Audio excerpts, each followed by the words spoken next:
Grabe mga kababayan, napakalaking halaga na ito. Ito, 20.5 million illegal fuel na sabat po. Tapos 13 dito arestado sa mabilis na aksyon ng PNP mga kababayan, no. Yan po ay sa ilalim ng matapang at determinadong liderato po ni PBBM. Yan at ang ating Chief PNP Police General Jose Melencio Nartates.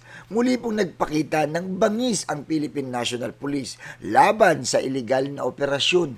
Ito po ang kwento. Madaling araw ng February 17, sinalakay po ng CIDG at Coast Guard ang Uwano Wharf sa Mandawi City, Cebu, kung saan nahuli ang 13 suspect sa aktong iligal na paglilipat ng diesel. Nasabi ang tanker vessel, ang mga truck, hose at petroleum products na nagkakahalaga ng mahigit 20.5 million. Nako, grabe, buti na lang, no? Talagang eto, talagang hindi ho sila nakakawala sa ating kapulisan, no? At ito pa, ito ay malinaw na patunay na hindi uurong ang administrasyon ni PBBM sa paglaban sa krimen at sa pagprotekta po sa ekonomiya ng bansa. Sa pamumuno po yan ni Police General Nartates, tuloy-tuloy ang operasyon ng PNP upang siguraduhin mga kababayan na walang mga kalusot na iligal na aktibidad.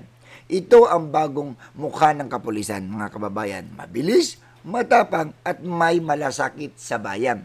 Bagong PNP para sa bagong Pilipinas, ang batas ay buhay at ang hustisya ay kumikilos. Salamat po sa ating mahal na Pangulo, PBBM.